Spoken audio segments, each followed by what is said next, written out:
Mtazamaji na mfuatiliaji wa channel hii ya Zaki Digital, ni kusihi tu kuendelea kusubscribe, kulike na kushare kila aina ya tukio la kimataifa ambalo utaendelea kulipata kupitia channel hii. Sakata hili la Edgar Lungu lilianza polepole baada tu ya kupoteza urais mwaka 2021, lakini mizizi yake iko nyuma kidogo katika siasa za Zambia.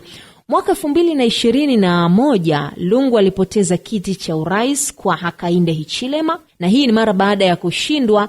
Alitangaza kustaafu siasa kwa muda. Hata hivyo, wafuasi wake baada ya chama chake cha PF waliendelea kumtaka arejee ulingoni ili kuhakikisha naye anawania kinyang'anyiro. Wafuasi wake walidai kwamba muhula wake wa mwaka 2015-2016 haukuwa kamili, hivyo hakutumikia mihula miwili kamili. Lakini wapinzani wakasisitiza kwamba tayari alishahudumu mihula miwili kamili. Licha ya yote yaliyojiri mwaka 2025, Zambia ikapata pigo la Edgar Lungu kufariki dunia tarehe 5 Juni 2025 akiwa na umri wa miaka 68. Alikuwa akipokea matibabu maalum katika hospitali ya Mediclinic Medform, Pretoria, Afrika Kusini wakati wa kifo chake. Familia ya rais wa zamani wa Zambia Edgar Lungu imekanusha madai kwamba Edgar Lungu aliwekewa sumu. Polisi wa Afrika Kusini pia wanataka wapewe jukumu la utunzaji wa mwili wake